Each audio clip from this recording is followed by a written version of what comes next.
Search the internet for what Amish families eat, and you will find two competing pictures. One shows an endless feast, a table sagging under fried chicken, mashed potatoes, 7 kinds of pie, and enough food to feed a wedding party. The other shows something closer to deprivation, a family surviving on nothing but bread, butter, and prayer. Neither picture is accurate, and the real answer is more interesting than either myth. Most Amish families eat the way most farming families ate for generations before supermarkets reshaped the American diet, which means the truth lies in something far more ordinary than either extreme. A typical weekday begins early, often before 5 in the morning, because farm chores do not wait for daylight. Breakfast in many Amish households is substantial by modern standards, not because of tradition for its own sake, but because of physical labor. Eggs from the hen house, fried potatoes, sausage or bacon from a hog raised on the property, and thick slices of homemade bread are common, alongside coffee and sometimes fresh milk straight from the family's own cows. This is not a feast, it is fuel calibrated for people who will spend the next several hours doing physical work that a desk job simply does not require. Portion sizes throughout an Amish day tend to track labor rather than indulgence, and that single detail explains far more about the diet than any romantic notion of tradition. The midday meal, which many Amish families still call dinner rather than lunch, following older American farm vocabulary, tends to be the largest meal of the day. Meat, potatoes, a cooked vegetable, bread, and often a simple dessert appear regularly, though the specifics vary enormously by household, affiliation, and region. Families in Lancaster County, Pennsylvania cook differently than those in Holmes County, Ohio, or the newer settlements that have spread into states like Wisconsin, Kentucky, and Montana over the past several decades. Some communities embrace propane refrigeration and gas stoves, while more conservative groups, such as certain Schwarzentruber affiliations, rely on ice boxes and wood cook stoves, which naturally shapes what gets cooked and how quickly. There is no single Amish menu, only a shared set of habits shaped by farm life and regional ingredients. Supper, the evening meal, is typically lighter than dinner, often built around leftovers, a simple soup, fried potatoes, or bread with cold meat and cheese. Noodles hold a particularly important place in Pennsylvania Dutch cooking, not as a side dish borrowed from elsewhere, but as a genuine regional staple, frequently homemade and served in broth or alongside meat. Snacking between meals is common among children and adults doing physical farm work, and often includes bread with apple butter, canned fruit, cheese, or whatever baked goods happen to be on the counter that week. This is where a persistent myth deserves correcting. Pie is genuinely common in Amish households, but it is rarely the towering multi-variety dessert spread seen in tourist restaurant photographs. On an ordinary Tuesday, dessert is more likely to be a simple cookie, a piece of cake left from the weekend, or nothing at all. Beverages tend to be simple as well. Coffee is common at nearly every meal in many households, along with fresh milk, and in warmer months, homemade lemonade or iced tea. Soda and other commercial beverages appear in varying amounts depending on the community's relationship with store-bought convenience items, which differs significantly between more traditional and more progressive Amish affiliations.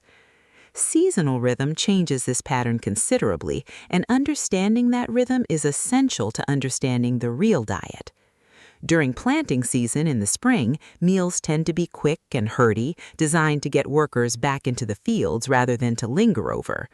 Harvest season in late summer and early fall is the most demanding stretch of the farming year, and meals during this period often grow larger and more frequent since extra hands, sometimes including hired help or extended family, need to be fed.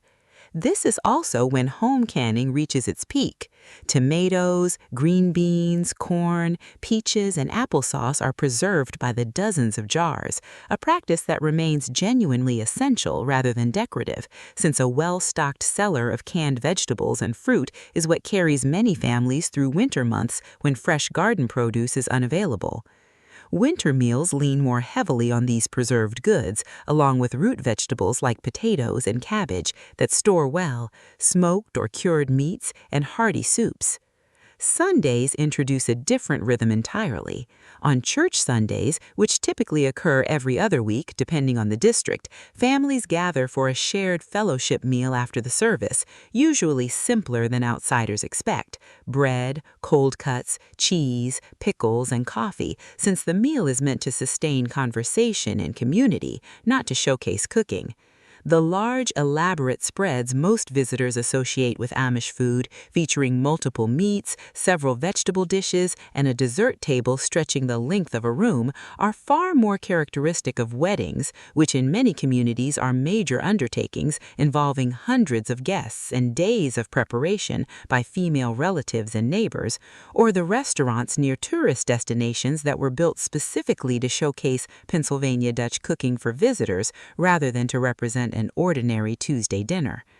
Conflating those special occasion meals with daily eating is the single biggest misconception fueling the internet's exaggerated picture of the Amish diet. Convenience foods occupy a genuinely complicated place in Amish life, and generalizing about them is where many articles go wrong. Because most communities avoid or limit electricity in the home, some processed foods requiring refrigeration or specific packaging are less practical to keep on hand, and a cultural emphasis on self-sufficiency means many Amish households still consider homemade bread, preserved produce, and home-raised meat both economical and more trustworthy than store-bought alternatives. At the same time, most Amish households do shop at grocery stores and bulk food stores for staples like flour, sugar, and spices that are impractical to produce at home, and more progressive affiliations may incorporate a wider range of packaged goods without controversy. The idea of a household eating entirely off the land with nothing store-bought is largely a myth, even in more traditional communities. Underneath all of this practical detail sits a set of values that shape the Amish table more than any specific recipe does. Hospitality means an unexpected guest is fed without hesitation, often from whatever is already prepared for the family. Stewardship means little goes to waste, and leftovers are reworked into the next meal rather than discarded. Family and community mean that cooking is rarely a solitary task, particularly for major undertakings like canning season or wedding preparation, where labor is shared among women across households. None of this makes the diet mysterious or extraordinary. It makes it remarkably practical, built around the honest demands of farm life rather than performance for outsiders. The truth, then, is neither the exhausting feast nor the austere myth that circulates online. It is a diet built on eggs and bread in the morning, meat and potatoes at midday, something simple in the evening, and jars of preserved summer produce carrying a family through winter, adjusted constantly by season, occasion, and the particular customs of a given settlement. What looks unremarkable on paper is in practice the product of generations of families learning exactly how to feed themselves well, using only what their own hands, land, and patience could provide.